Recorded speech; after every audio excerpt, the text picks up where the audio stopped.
transitioning from my contacts into Command and from a couple of sources. So Okay. I'm in the middle of that process right now. Perfect. Yeah. So are you just doing like an Excel spreadsheet coming out of Edge and putting that back into Command? Well, I'm brand new to Keller Williams, so I don't really know what Edge is. Oh, gotcha. Okay, so you're just going straight from Command. Oh, that makes it way easier. Exactly, from various sources. Gotcha. Yeah. Gotcha. Okay, perfect. Yeah, so I'm assuming everybody knows, what a database is, but to me, it's the most important tool that you have in the business to generate income. So what's interesting to me is database is huge with our company, Keller Williams. You hear about it nonstop, and it's just not like that everywhere that you go, which is surprising to me. I've met so many real estate agents out there that just don't have a database at all. That's always been kind of interesting to me because I can't imagine how you would build a business when you don't know when you're following up with people, when you're supposed to follow up with that lead or whatever.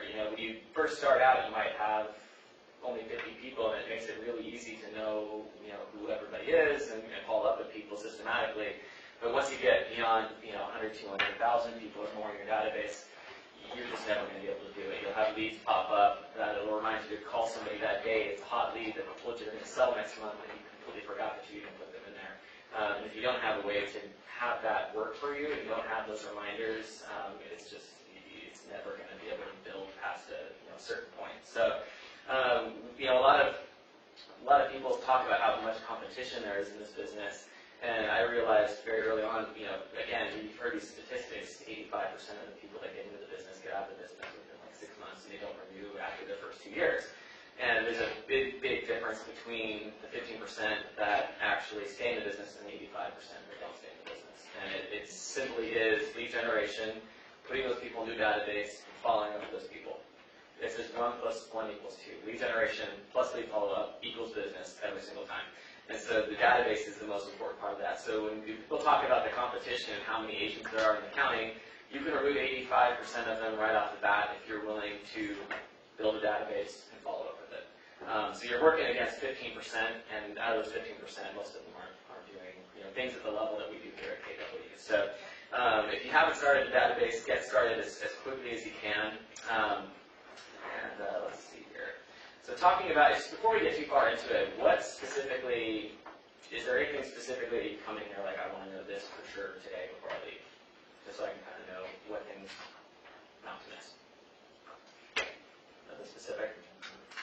Well, I would like to know kind of specifically how you use Command, right. and some examples actually, okay. as well as functionality, navigation, and so forth. Yeah, absolutely. Okay. I'll cover that a little bit as far as like how I categorize people in Command and what kind of marketing I'm doing for them currently. And then I would highly recommend also Kelly's class, because she goes in depth with Command on like the ins and outs of every little thing that I don't even know about yet because they're changing so quickly. So she's part of the team that helps to develop that stuff. And so she knows about the changes before they even happen. So those classes are going to be really key. But we'll cover that a little bit too. I covered that already. How's everybody doing on the Daily 10 Forward? Have you seen this website yet? Probably pops up in every remote Ignite classes. This is only the second one. Have you guys tried this out yet? No, I've not used it. Okay. It's a cool little tool. Just Daily 10, I think it's just, daily10forward.com. Yeah, daily10forward.com. And it's just a really good way to track, what you're doing. So, you're supposed to do those 10 contacts, talk to 10 people every day, and then write the 10 notes, and then preview 10 homes weekly. And so, using this website, it'll help you to track every one of those metrics. And if you're basically, it gives you the, what you should be hitting minimum right there.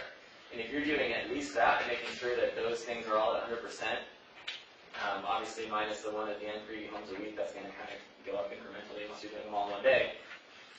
If you're doing those and you're watching those hit 100% every single week, you're going to be really, really successful in this business. So definitely a cool tool to check out. I built a spreadsheet for myself as well with Kelly. She did most of it for what I wanted it to do, and she made the functions work. So if anybody's interested in like a more in-depth lead tracker, I can send that to you also. that basically will just break down, if you're doing, lead generation, you can put in your hours, and it'll show you, how many hours you lead generated that month, that week. You can put in your leads, so it'll tell you kind of where your leads are coming from. It'll show you where the majority of your leads are coming from based on time. And as you start to put in closings, it'll tell you your dollar per hour and all that stuff too. Because if you know all those little metrics, it so helps you because you can't multiply something that you don't know. So if the number is unknown, there's no way to multiply it. I mean, they're not effectively as far as building your business expanding. So if you know what those numbers are, you can say, okay, this is what's really working. It's working better at this time. This is when I'm getting the highest open rate or pickup rate as part, if they're making calls and stuff like that. And then when you get to an end of a year or two, you can see exactly where most of your business came from, and then that's when you can just multiply it. Because all you have to do is find out what's working, and then double it, triple it, whatever that is. Stop doing the things that don't work quite as well. So how's everybody doing on the daily 10-4 so far? I know we're only second day into this, so. I actually honestly haven't even started. I'm still trying to put my database together, and I'm drinking from a fire over there now. So definitely, yeah. I will, but I got to get everything. I feel like I'm getting things lined up, but I don't want to start without that either. So. Right. Yeah. That's kind of for me. Like, I'm still working on putting things together. Years later. So for me, it's the earlier you can get started just talking to people about real estate and just seeing if they have a need or if they know somebody that does have a need, the better. I mean, for me, before I even started putting people into my database, I started knocking on doors and introducing myself. So I figure, worst case, somebody just raises their hand and says, actually, I want to sell a house. And I knew if I didn't get started, I probably never would. So I would say, the sooner the better. It's never going to be perfect. But, even if you just have your contacts in your phone, and you can just make a call straight from there and add them to your database later, getting things off the ground, especially this time of year. This is my favorite time of year to lead generate by far, because once you get into the fall, it just seems like people get home earlier, because it's getting dark earlier. It's just human nature. People don't want to, they go to the office later, so they're going knocking in the morning and attaching before they leave. When going in the afternoon, typically there are a lot more people home. And the people that are thinking about selling in the spring usually haven't contacted an agent yet in the fall. And so not only am I getting better open rates or better call rates if you're calling, but I'm stacking up my business for January, February, March right now. So really, really jumpstart the beginning of the year right now. And also, if you're doing door knocking, it's just cooler outside. Nice. That was, just a few months, or last month, that was about 100-degree weather. So. Okay, so adding 10 contacts to your database today, speaking to 10 people, and writing the 10 notes. I do, when I follow up with people, regardless if it's the first time I've talked to them or if it's the 5th time I've talked to them, if they pick up the phone or they answer the door again, and they are willing to have a conversation with me, even if it's a really short one, like, hey, I really don't have time today, Brian, but I'm off to work, but give me a call next week or something. Whatever it is, even if it's any kind of conversation, I follow up with a handwritten card. So that's huge. I use these ones. I just buy these from Walmart. Honestly, it's $9.99 for 40 of these, and they're Hallmark cards. They're good quality, so they're not that flimsy stuff. And it's just a simple note every single time. It's, hey, thanks so much for taking the time to chat again. It was great talking to you. I really appreciate your time. Never hesitate to reach out, Brian or whatever. So I've gotten nothing but great feedback on that, because you're going to have a higher open rate on those handwritten cards than any other thing you can possibly do in this business. So I cannot stress those enough. I had somebody write me an entire page letter typed up with single spacing, size 10 font from a woman that had gotten the card from me, and she just told me, listen, no one's taken the time to do anything like that, especially someone in sales in years. If I ever know of anyone that's looking to sell, I'm going to recommend you, just because of the stupid card. So, and people call all the time about that. And it's fun when you go over to listing appointments and you see your business card on the refrigerator. I've come in and seen my thank you card just sitting on the counter because they went to look for it to find my information or whatever. So that's always fun. And then the preview 10 homes a week, that is so important, because once you get business, regardless of whether it's a buyer or a seller, you need to know the market. So some of you have heard me say this before, but what I do is, instead of just previewing those homes, what you want to do is take 3 of them. Pick 3 of those homes that you've gone through during that week. And when you go in, just print out the MLS, like page 1 of what's on the MLS, and then look at the private remarks, see if there's anything too crazy in it. Practice pulling up the disclosures if they're available. I would probably pick properties that have disclosures available. If you're picking 3 out of 10, chances are 3 of them will have those. And just look through, is there anything crazy, like some crazy fragmentation damage, that's going to make it sell for less or whatever it may be. And then run a comparative market analysis through the MLS and actually look at, okay, if I was representing a buyer based on the similar properties in the area, what would I be suggesting? Have they underpriced this looking for it bidding more? Has it been on the market for 3 weeks and they're just $50,000 over? Figure out where you would price it if you were listing it, and where you would price it if it was to be sold. Or just I wouldn't even say figure out where you're going to list it, just because we are in a market where sometimes you're seeing things priced a little bit low. Write down what you think it's going to sell for, because that's what the sellers want to know, is what do you think it's going to sell for, not what it's going to list for, and the buyers need to know that they're going to get a decent deal. So write those down, and just at the top of the page, put the number that you think it's going to sell for, and then a month later, just set a timer or something for yourself, or a reminder through command to go back and check those properties. So you just put the addresses in that reminder through command and just see, okay, this one closed with this one closed with this one closed with this is what I thought it was going to do. And you can see, after you've done that, because once you've done it for a month, you're going to have those closings. You can probably check on them every single week at that point, and figure out, okay, am I consistently coming in way too high to where my buyer might be overpaying for a house, or am I consistently coming in way too low where I might be underpricing houses or pricing them too high to where we're chasing the market down? And eventually you'll start to see yourself really understand the areas and what is going to add value, what's going to detract from the value, and you're going to start to see that grow. So that's something huge that helped me, because you really want to be able to be that professional that knows the market for your client. So being able to show them, I really think this is going to affect it, and that's why I think we're at this value, or I think it's worth more because you've got a bigger lot, which is very atypical for this neighborhood, stuff like that. So that's super important. If you're going to do any of these things, add the contacts to the database and make sure you're getting those homes. I'm sorry, how did you say you selected those houses? You just drew it random? Yeah, so what I like to do is broker tour. Okay. So in this area, every Wednesday, you've got the broker tour over at BJ's. And you spend 45 minutes in there basically just hearing from professionals that look at the market very carefully and have been in the business for 30 plus years, and can say, hey, you know what, based on this and the history of what we normally see, looking at condos doing this, and looking at single families doing this, and luxury doing this, we think that the market's going this direction. So, worst case, going to that meeting, you're at least going to come out with some tidbits of knowledge to where if you knock on a door, or you call somebody and they say, hey, how's the market? And you respond with, great, what are you looking to do, or whatever. They just ask you, well, just kind of want to understand what it's doing right now. Because most people out there think the market is cold. I talk to people all the time. Sellers think it's a buyer's market, and it's not a buyer's market. It's still a seller's market. We still have more buyers than we do sellers.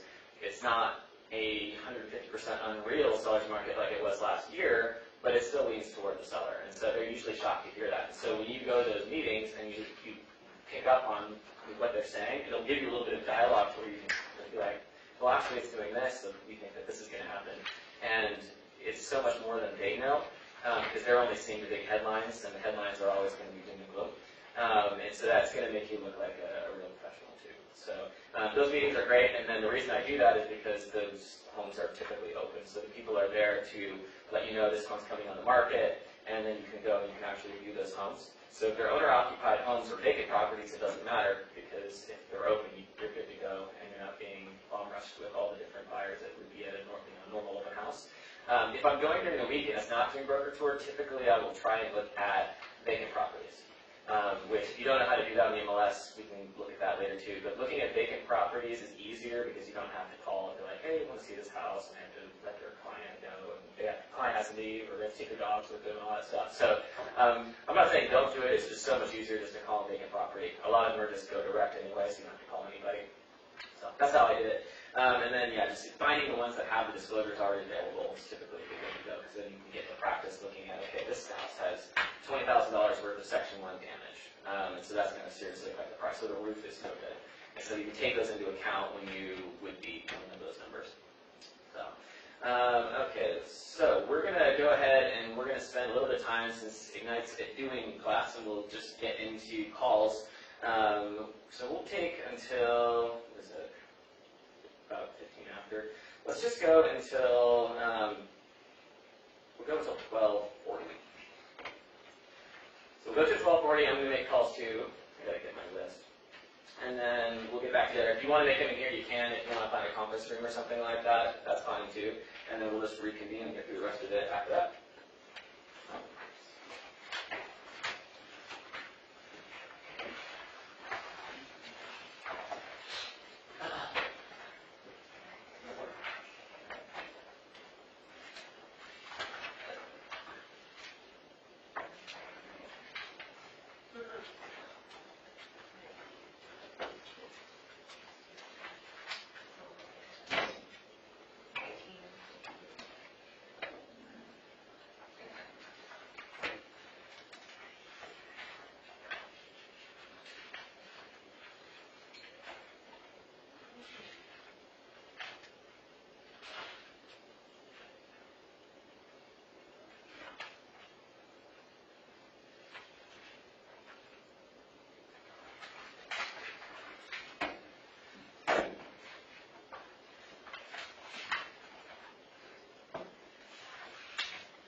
So that could be people that cut their hair, that could be family and friends, somebody that works in a car, anybody that you would call and say, hey, this is if I was it's my porter, and you would say, oh, good to hear from you, how do you know?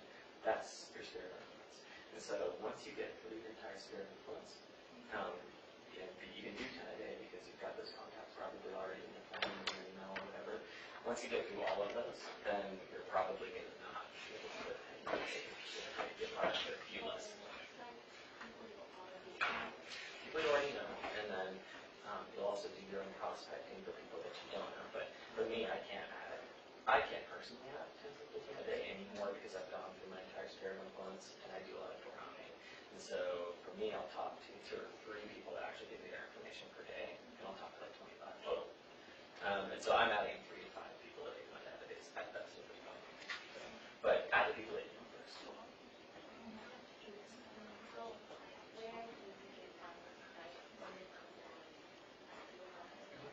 I've built almost my entire database knocking on doors. Yeah. And that's been absolutely huge for me. So you can do it through doing cold calling. Personally, I just like the door knocking better and better face to face with people. And I find that people are more receptive on their doorstep versus over the phone. So it works better for me. But cold calling is great until I did it for like 2 weeks and I got 3 weeks from it.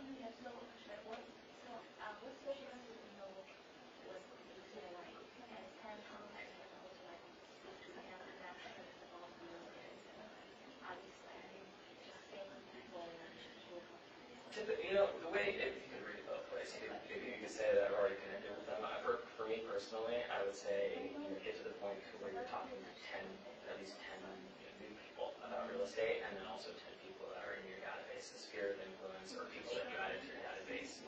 So for me, most of my prospecting is going to be sphere of influence because they're already in my database. But I also have like 1,000 people in my database that I met door knocking, so I have their phone numbers and I can follow up with them too. So typically I go out and I'll talk to 20 to 25 people in a day. Then I'll come back to the office and I'll call another 10 to 15 and talk to like 3 or 4 over the phone too. So, yeah, you do open house. That is what you want to do, talk to people. Yeah. Yes, I'm there. Nice to meet you. Yeah, you too. Appreciate the.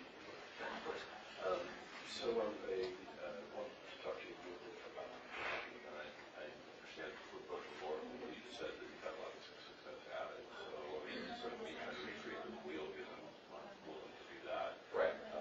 Where do you kind of get your content that you use, and then you use the script that you Right. I can email everything that I need to. So I do what I do is handouts. I do a lot of cold doors. So the difference between cold doors and farming for me is the farming in a neighborhood that I'm actively marketing. I'm doing direct mail. I'm knocking on their doors every single month. When something of value, just talk to them. And then I do what I call my cold doors outside of that. So once I finish the farm, I'll go out and I'll go to the areas where I'm only seeing them quarterly. And it's the same exact script every single time because they don't remember what I said 3 or 4 months ago, typically. And I'm usually talking to a different set of people the second time, different people at home or what have you. And so I use a pretty light script where I'm basically telling them I'm not going to ask you to sell a house or be crazy. And typically, if they're thinking about it, they correct me. And if they're not thinking about it, they will also correct me. So I'm just like burn it. So I'll send you that script that I use. There's no reason to recreate the wheel because there's so many great door knocking scripts out there. Typically, what I see with people when they recreate the wheel is they are taking parts out that are more awkward to say. When they get to the point you're actually actively asking for information, or phone numbers, or whatever, they'll remove that stuff. And then you're out there passing out flyers, and it isn't very effective at all. Oh yeah, absolutely. So yeah, I'll send that stuff to you. The door knocking for me, it was the lowest cost, best way ever. I don't know if this is hard yet, but if you're ever. I'll bring it back in at the end. Yeah, but on the sheet, if you don't need to reflect it, just reply. Yeah, absolutely. Well, I'm going to have everybody, I don't think I see the sign-in sheet. So, oh, it's right here. So if you sign in on the sign-in sheet, I'll just email it to you. Oh, okay. So maybe just All right. But I'll just email. Well, did you also understand you did some, you used a company for some cold calling? Did you use Landwood? I used Redex. And I didn't actually like it as much as when I first started using it. I'll have to look it up. I honestly don't remember. But the reason I liked the previous one better is when you buy your geographic leads from the first one I used, I was able to use like a polygon type effect, like to draw on the map where I wanted that neighborhood to be. So just call the numbers in these boundaries. And the reason I like that is because I like to be very systematic. Everything I do is on routes. And so when I'm able to create one route, this is my Cambridge Part 1 cold calling route, essentially. It's only phone numbers in that area, and then I can do the next one and have the houses right next to it also, and the next street over, or whatever it may be. And the new one I was using was doing a radius. That's the only way to do it. So when I have a radius here and I've got a radius here, it's all these people right here that I'm getting like 2 days in a row. And that's where I'm getting people that are just passing the position. Right? I can't possibly remember when I'm doing 100 dials a day or whatever it may be. So that's why I like that. You're not doing that any longer? I don't. I just do it. Is it a cost saving or? No. I just like it. I like the marketing better. I mean, the cost savings would be the least of my concerns because through cold calling, you're still going to get a lot of business. So you might spend a few $100. Because you just thought that you're effective enough with door knocking. Yeah. You spend more time doing that. Exactly. Yeah, I'm just way better at door knocking than I am at cold calling, and I feel more comfortable doing it. So I do that typically about 8 hours a week. Did you use Strickland and give a follow-up? I was. I didn't have a great. I was just. I didn't want the chance of getting fined or anything like that. But these websites that you can use, you can usually upload the latest version. In fact, the last company I was using, what I did like about it is it was pre-screen. So that was nice. The one I used previously, I had to upload it to my calls about once a month into it, and then it would just put a red line. I do the same thing on doors. If they have no solicitation sign, I know a lot of people that knock on it anyway. Yeah. For me, it's never a good conversation here. Because occasionally I'll do it on accident, just because I'll knock on the door and I'll look in the window and be like, "Oh, shot." Yeah. Right? But then it's just a conversation. Hey, I'm so sorry. I didn't want to run off on you. Didn't see your sign until I tried on the door. Typically, it's out point, then they're willing to listen. But for the most part, I don't want to start a business relationship with somebody when I've ignored their first request. I think we'll actually go and just point to their solicitation sign. Yeah. Right. How did you choose? So you're doing this farming and also door knocking. I don't think. Oh no, we're good. You're doing farming and cold door knocking.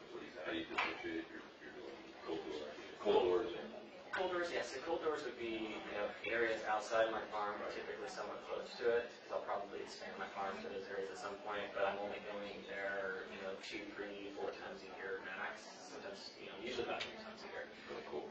Right, so like my actual farm, they're going to get direct mail, they're going to get me on their doorstep, every single month, just, with something valuable, which would just probably be like it's usually a newsletter. Mine's about 750 right now, and I'm looking to expand that. Because you've got like a big cartoon camera. Their farm is like all of a sudden they also spend like $700,000 on the farm. But yeah, for me, I would say typically probably start with minimum 500. Look for areas that have 5+% turnover, and you're gonna have to look over the long term and the last couple of years because it was hard to find anything with 4% turnover last year or 2 years ago. So I look for areas with decent turnover.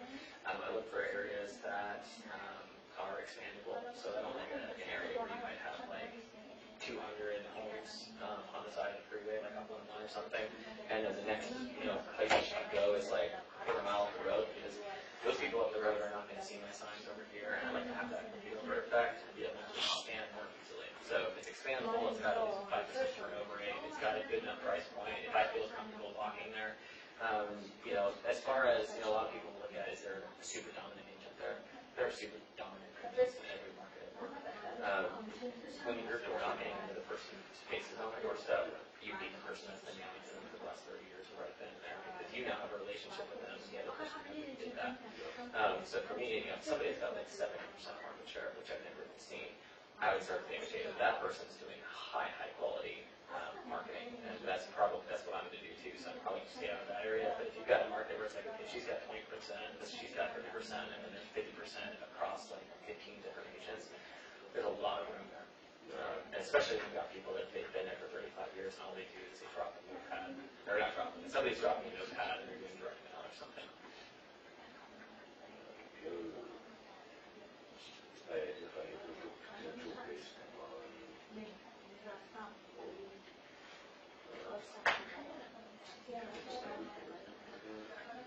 Yes.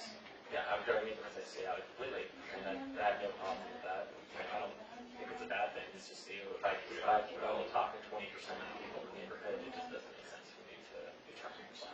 So yeah, definitely. And we've had agents that have incredible success doing the exact opposite. So we have an agent, she's from Brazil, and she's got a Portuguese-speaking community that she works almost a lot of her business from, and that makes it about 15 million last year, mainly through that community. So if you do speak another language, it's huge. Of course, something. It's on the list. I'll make a note of my name for your info. Yeah, absolutely. I'm going to grab some business cards too, and we'll get started here again with it.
No, I think I left my pen in my car. No, I left my pen in my car. Oh.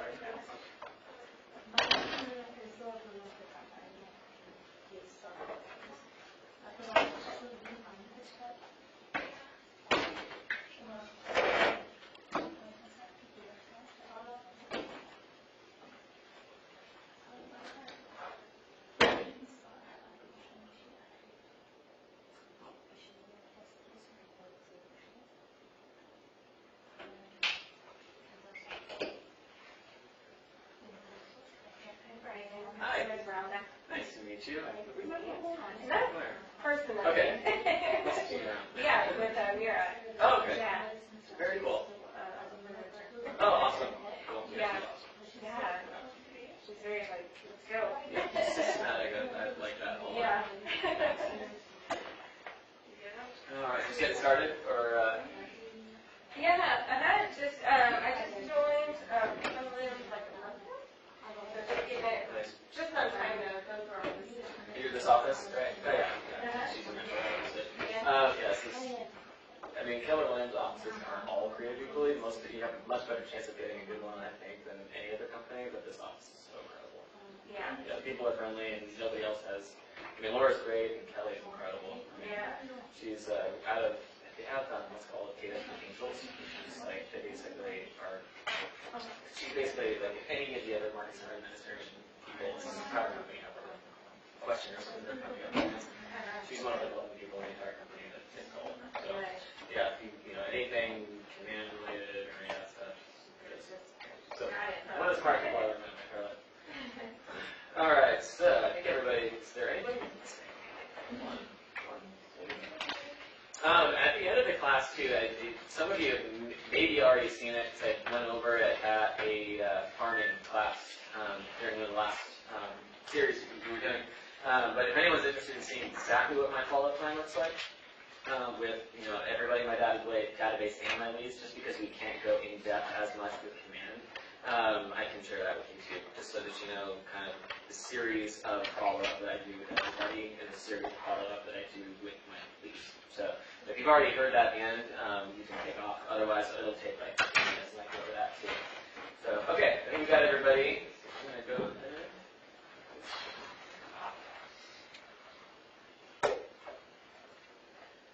All right. We've already gone over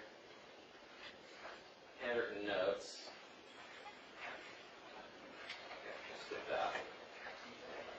Okay, so we are on pages 15 and 16. Page 15. So page 15 talks about how major companies still use simple things like direct mail. And I hear a lot of agents say now like it doesn't work. It absolutely does. Companies like Amazon wouldn't spend millions and millions and millions and millions of dollars a year, sending out direct mail if it didn't work. So it definitely does work, and it is a cost. And so my suggestion with direct mail or any type of mailer is wait until you have sold a few houses. Gary Keller always talks about leading with revenue. So get some houses sold and then add that, because doing the mailers, it's absolutely incredible, and it can be extremely effective, especially if you're in an area where you're farming and you're also knocking on the doors every month, which we call the 12 Direct program. If you're doing that or calling the neighborhood, that's going to make those flyers extra effective because they're going to see your face on it, see your name, and associate it with the time that they met you or the fact that they meet you all the time. However, if you're just doing mailers, which is like kind of the old school way of farming, is just mail to everybody, once or twice a month forever until it starts to work, that takes 2-3 years before it's really going to start to work, and people go broke before they get anywhere near doing business. And so supplement it with something else, or just wait to start sending the mailers until you close the business. But it really does work. There was a person I met yesterday who was telling me about one of his neighbors that sold just recently, and when he asked her how she picked her agent, her response was, "Oh, I just picked the lady that leaves the notes on the doorstep." So yeah, it does work. As far as doing it low cost, I've talked to some of you about this already, but look at Every Door Direct through the United States Postal Service. If you just search EDD, USPS EDD or something like that, if you Google that, it'll come up with the website for you to do that, and then it'll come up with an interactive map. And so you could put one address from the farming area you're interested in doing, and then you can click on that section, and it will show you exactly where the mail carrier goes. And so it's not a perfect system because you probably will have you don't have any control, it just goes to where the mail carrier goes, and so if the mail carrier is going outside of your route also, you're going to have some bleed over, which isn't the worst thing ever, because you're probably going to expand it at some point anyway. But the good thing, the good reason to do that is it's just so much cheaper. It ends up being usually like 13 cents or something like that per delivery. It's getting in their mailbox exactly the same way as if you were spending 50 cents or whatever it is now to mail to it. The only difference is it's going to say "Dear Resident" instead of saying their name. But I don't know about you. Typically for me, when I'm looking at a postcard I get in the mail, I'm not looking to see if my name's on it. I don't really care or even notice if it's Dear Resident or whatever, Dear Reporter, that stuff. So it doesn't really matter to me, and you're still getting it in their mailbox. And so that's something to look at. Once you get to the point where you want to start doing direct mail, you can do like 750 houses for like $160 or something like that now. So look into that. And then, let's see.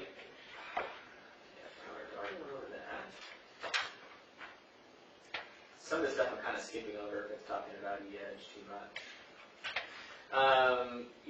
The main thing that, main reason that you really want to do those mailers to supplement is you're hitting, more than one thing at the same time. So you want to, when they meet you, they're hearing you, they're putting a face to the name and all that stuff, and then when they're reading it, they're getting a visual of it.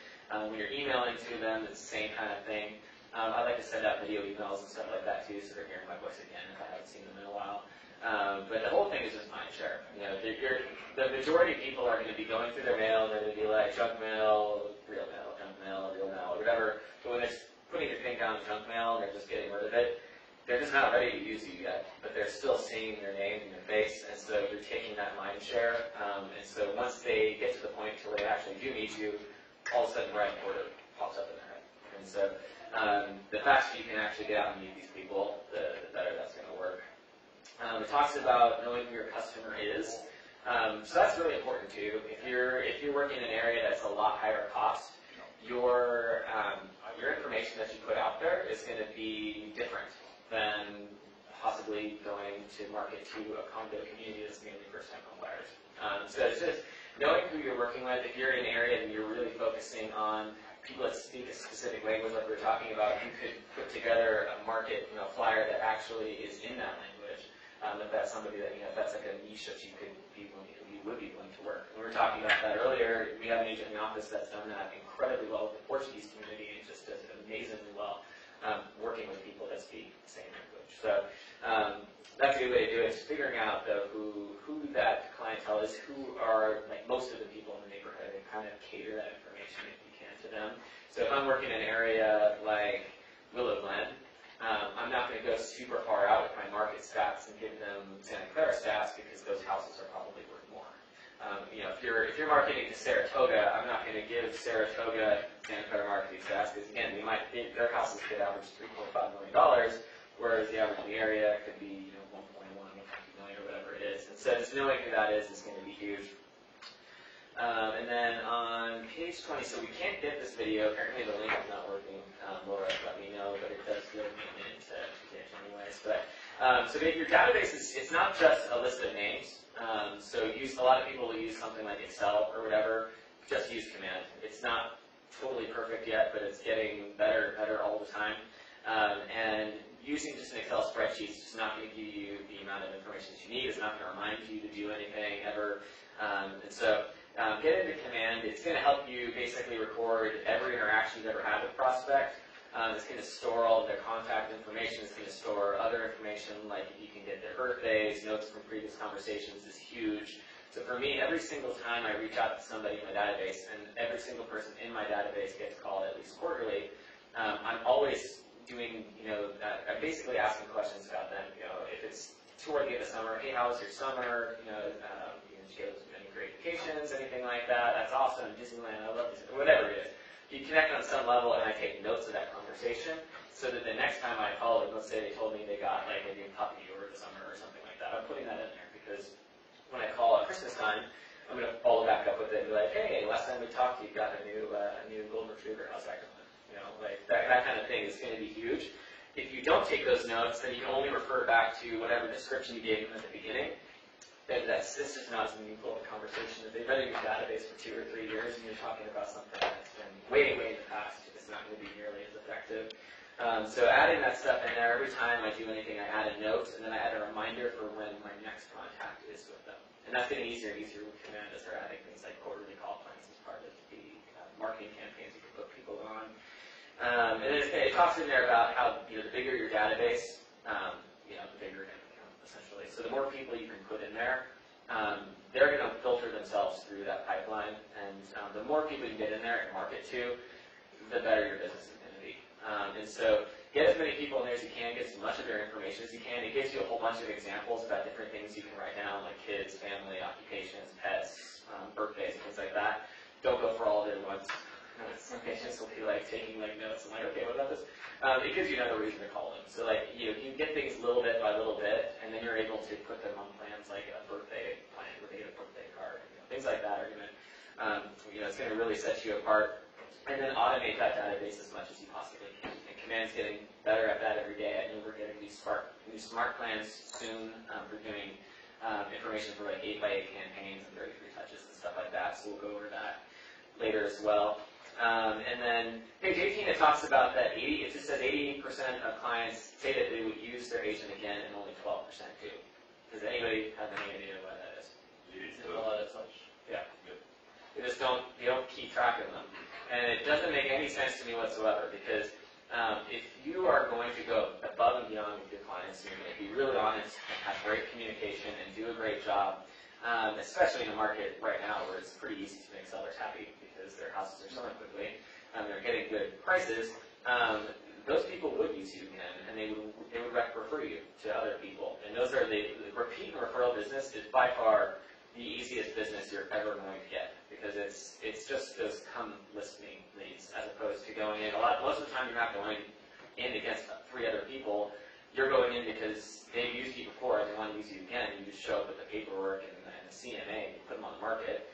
Or they refer you to somebody that's like, you absolutely can't work with anybody else outside of this person or whatever. And so that's huge. So getting my automated campaign, people, they'll say in the material there, they typically sell their houses every 10 years.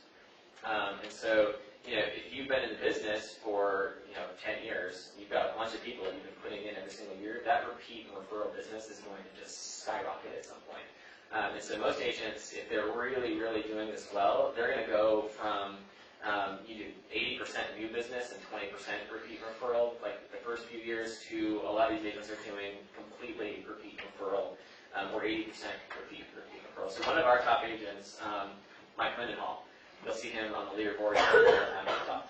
And I don't think he does any lead generation. I think he's got people on marketing plans, but he's been in the business for a really long time. He's done a killer job, and all of his business, virtually, most of it's coming in from repeat referrals. So staying in connection is absolutely huge.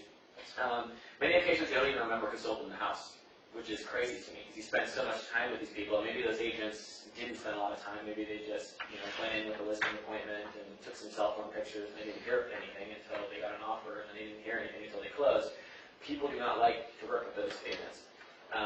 And so that's the biggest complaint out there, the number one complaint against real estate agents is lack of communication. And I tell people in the listing appointment, for me, if you have been waiting to ask a question and you have to call me and give me that question, and I feel like I should have already given you that answer or covered that previously, that's a failure for me, because how long has my client been stewing about that, wondering, okay, what's going on, Brian hasn't said anything.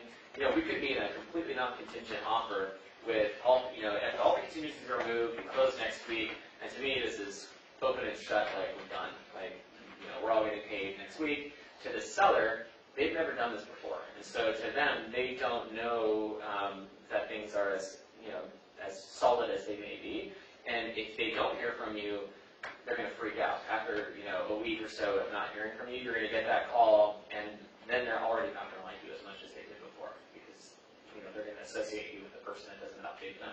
So every single week when I'm working with somebody, regardless of whether or not there is news, they're going to get a subject line in their email that says home sale update or a call from you or whatever.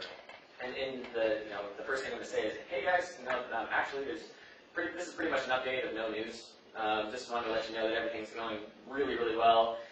There are really no changes because we're not, whatever it is, you just update them. No matter how good you think things are going, they expect if they don't hear from you, things are falling apart. So, that's going to be huge too. So those agents, I would imagine, if they don't remember who they are, they probably didn't do a great job in the first place. However, if you don't talk to somebody for 10 years, they still will forget you. So make sure you're keeping on top of those people. And then one thing that a lot of agents will do is they will take on what they call orphan clients. And so being that most agents are never going to follow up with their client again, if I'm listing a property, typically by the end of that transaction I have the buyer's information, and I've got their phone numbers usually, or email address or whatever. I don't always, but I usually will end up with that stuff at some point throughout the transaction. Those people, once we close, are going to my database also. Because the second they close escrow, they no longer are represented by anybody. So we're good to go, and so now I'll market to them. And there are a lot of agents that I talk to, they're like, yeah, the last person I worked with could have sworn that I sold them the house, 6 or 7 years ago, whatever, I was the listing agent. But so that's a good thing to add those people to your database as well. As far as daily goals, it talks about the goals of daily lead gen. Obviously, number one is prospecting for the right now business. That's not marketing. There's a difference between prospecting and marketing. Marketing is passive, and prospecting is you actually picking up the phone or hitting someone's door, doing open houses and all that stuff, and adding people to your database, and then just getting as much of their info as you possibly can. To be successful in real estate and in Ignite, they will say that you need to do at least 50 contacts a week. And that's not 50 dials, that's 50 people that you've actually talked to about real estate or asked for a referral. And for me personally, I think that number should be closer to 100. And when you go through BOLD, which is kind of like this class on steroids, that class, they will actually require you to do 100 contacts every single week. And so for me personally, I can knock that out, no problem with door knocking. Or if I'm having a bad door knocking week, I'm not getting that many opens, one open house is going to do it too. So you can easily get 100. And then, let's see, I'm trying to skip over some of this stuff. And then next, basically following up with your existing database. So talking to people that you've already talked to, you should be on the phone at least attempting to talk to them quarterly. So if it's not a lead, I'm still going to put them on a quarterly call plan. It's going to look like a voicemail, an email, and a text. And then, if I don't get anything back from them, they're not a lead. I'm just going to do it again a few months later. And then finally, just asking for referrals from anyone that you come into contact with. So for me, if you're excited about what you do, and you know that you're going to do a better job than anybody else, and I look online all the time and see these properties that are listed with just cell phone pictures with the lights off, and there's like a random exercise machine and some patio furniture in the dining room or whatever. If you know that you're going to do a better job, and you're going to be practicing your negotiations, and you're working with a mentor, whatever it is, you should be letting people know that you're in the business and asking them, do you have somebody that you trust, that you would refer a friend to if you knew that they were thinking about selling their house? And if they say no, it's like, what, I'd love to give you a call at some point when you've got a little bit more time, or go out for coffee, and apply for that position, essentially, because not all agents are created equally. A lot of agents have they've basically taken advantage of a hot market, and I think that pretty much anyone can sell a house right now and get a decent price for it decently quickly. But if I know I can get you $75,000 more, or I know I can get your friends $75,000 more, I have to tell you about it. So that's huge as well. And then the second one is generating leads to leverage your database to market for you when you are sleeping. So marketing is like the second piece. And we're going to talk a little bit more about that later, but basically getting them onto a quarterly call plan, getting them into an 8x8 touch plan, which, if you haven't heard that term before, it's just 8 contacts in 8 weeks. And so typically what that'll look like is you've met them, and then you set up an automated plan to where they're getting information from you just through an email, usually every single week for the first 8 weeks. And then at least 1 or 2 of those touches would be a phone call just to check back in and say, hey, we met at an open house, or we met on your doorstep, or on the phone, or whatever, last month, and I just wanted to make sure that you were getting the information I was sending out. If you had any questions about it, anything I could do today. And so the whole point of that is to establish mindshare within the first 8 weeks. And so by the end of that 8 weeks, then you put them into a 33 touch plan. And once they go into a 33 touch plan, they're just going to get touched 33 more times over the next 12 months. And probably more than that, because I have them also to a quarterly call plan, so they're getting a lot more than that from me. But having that stuff automated to where they get the 8x8, and then they immediately end up in a 33 touch, it really makes me feel good about all of the work I've done to generate that lead, to know that they're automatically, when I'm sleeping, going to get updates from me. And so, I mean, I had somebody, when I first got started, actually it was my second year, I think, I put them in my database 6 months prior. And they told me that they were not planning on selling a house for like 3 years. And at the time, my follow-up plan was nowhere near where it should be. I was not calling people nearly as much. I was meeting them and I wasn't even calling them one time for like 6 months. And so that's not enough, but it still worked because I put them into my database. I never talked to them again. It had been 6 months before she called me, but they had gotten all of my 8x8 stuff, my 33 touch, and they had gotten a real estate report from me about what I'm seeing going on in the market. Typically that's like a 2-minute video. So she called me after 6 months and just said, hey, we actually decided to retire early because we're leaving the area. So no, we don't have to work as long because what we're going to buy is going to be a quarter of what we're going to sell this for. Can you come list our house? Because we just actually got the contract on something else. It's just so nice to hear because there's no competition. I literally went in with a contract. I told them what their house was worth. I showed them what my marketing plan looked like, and they just signed the we're off to go. So having those people get nurtured constantly is great. I knocked on someone's door today who immediately was like, hey, Brian, how you doing? And I met him like a year ago, and I've called him, a few times throughout the year because he's on that plan, but he's never picked up the phone. But just, and he answered the door before, so typically the people that have answered the door in the past, they have a tendency to answer the door for him people, and he knew exactly who I was because he's been getting emails. So that's always kind of nice. And then, let's see. Then it asks you on that, I think that's still on page 17 or 18 or something like that. It says, how will you know if someone in your database is getting ready to buy or sell? Anyone know the answer to that? They're asking questions. If they don't ask questions at all, they're in your database. Emails? You're probably not going to know. I mean, there are little hints. So what it says is you won't know. And so, with Command, we're actually going to have a heads up on that a little bit more because we have all this artificial intelligence that's getting smarter and smarter. And so it'll start tracking if you have them connected to social media and all that stuff. It'll start basically looking at their behaviors online. It'll look at their behaviors on your website, on your emails, and it'll start to understand which people are actually thinking about buying and selling a house. It'll give you an idea of who to call. However, typically you're just not going to know. Somebody is going to tell you that they're not going to sell their house for 12 months and they're going to sell their house 3 months later. It happens constantly. So basically, as long as you're following up with them systematically, you want to be either the first person that's called them after they started thinking about selling a house, because all of a sudden they're going to put all this together, like, oh, I've seen him on the porch, he's calling me now, I started thinking about selling a house yesterday, or you want to be the last person that's contacted them prior to them thinking about selling their house. And if you're calling them every 3 months, or you're knocking on the doors every month, and all of that combined, you're probably going to be on top, at least by a bit, even in a neighborhood with another big agent. So, I typically, if somebody says that they're going to sell in the next 3 months, I'm just going to go list them now, just because they haven't talked to anybody else at this point, and why not? So I'll just take like a 12-month listing or a 9-month listing or something, and just exclude it on the MLS and let them know, if anybody contacts me, I'm going to have this, I'm going to talk to people about this on the office. It's going to give me time to start putting together a plan as far as hiring, staging, and all that stuff. If they're saying 6 months, I'm calling like month 3 at the very, very latest. Probably, I'm probably calling within the 8x8 as well, and I'm going to be calling like every week after that if I don't get a hold of them. Because it happens constantly where people's plans change. When they get closer to selling their house, they start looking at houses online, and these people will speed up their plan just out of sheer excitement. And let's see here. I already talked about that.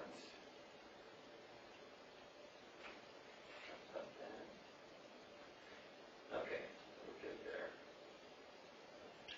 All right, so maximize your database. When you have names in your database, you have people to generate leads from. I cannot tell you how nice it is to have a huge database now with a good portion of those people having both email addresses and phone numbers. Because, if I've got a rain day and I can't get out and go door knocking, I can just jump into my database and make calls.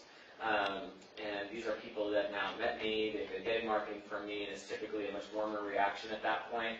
And over time, you're going to start to add all of these leads to your database. So right now for me, there's about 100, maybe 115 people in my database that have said something somewhat recently about buying or selling somewhat soon. And so being able to go through there and have all of those phone numbers and emails on all that gives me endless opportunities just to sit around and be like, well, I'm just going to call through this entire list. Or just the next week, just call through again if I haven't gotten a hold of those people. What I will say is make sure you get the phone numbers. That's like my priority number one. I'd rather have their phone number than their email address, honestly. I'd rather be able to call them quarterly than email to them twice a week. So typically, if they give you their email address, and they are a little bit more prone to give you the email address and the phone number. I always ask for the phone number.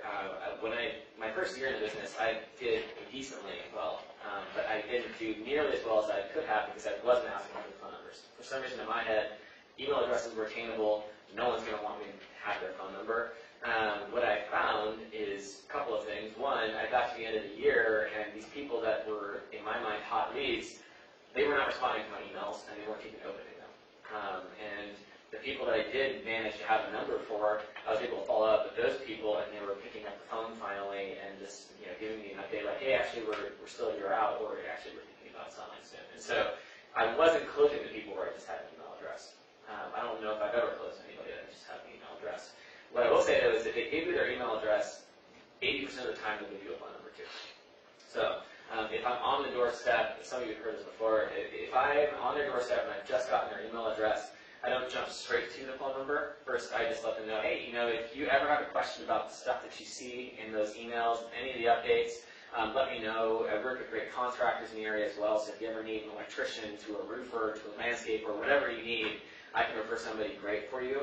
And you're going to have all my contact information. So you can just respond to those emails, or you could give me a call. My number's going to be at the bottom of every single email as well. And then I try and follow up with everybody a few times a year just to make sure what I'm sending you is still something you're interested in, or if there's something I can help with at that time. What's the best phone number for you? And then I just put my pen on the paper and I don't look up until they start talking. And so when you're not looking at them, first of all, there's a couple things. Most people they don't like to have any kind of controversy. They're afraid of it. And so they'll just give you their phone numbers because they don't want to say no. If they're giving you your email address, they're probably either thinking about doing something or they're probably that type of person that doesn't want to say no. So, and then if you don't look up at them, it makes them get your attention again so that they can't say no. So it adds another layer of difficulty to them actually saying no to you.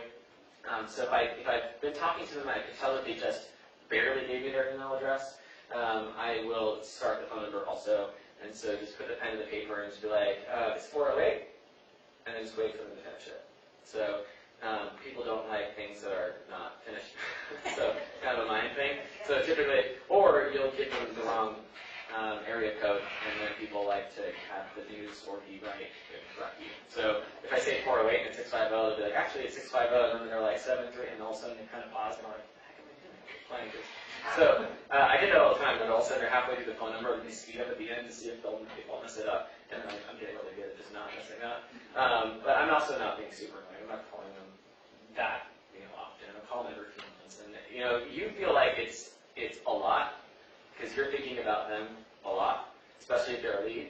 They stop thinking about you when you walk off the porch. So it's not your job to remind them, but they're not necessarily going to remember if you called 3 months ago, and if they do, and you're not being a super hard sell or whatever, they're usually pretty covered. Especially if you have some sort of item of value to give them, just be like, hey, I just wanted to let you know I sent out an email yesterday about accessory dwelling units in San Jose. It's getting a whole lot easier to actually do that. Don't know if your home is a candidate for that, but I just wanted to make sure you saw that just in case. Because a lot of people are finding that they're able to get these things permitted and get a whole lot of extra income here because we have such a housing shortage. And is there anything I can help with today? Whatever. Just you're giving them information, you're showing that you're the expert, and that you're looking out for their best interest, and then you're asking them if there's anything that you can do, or if you know anybody that's looking to sell or anything like that. Let's move on. So feature database. It talks about 10 people to your database. We're going to skip that. I'm not going to make you add people to your database right this second. But it talks about contacting, classifying, and then campaigning. So when you put people in your database, make sure that you group them as carefully as you can.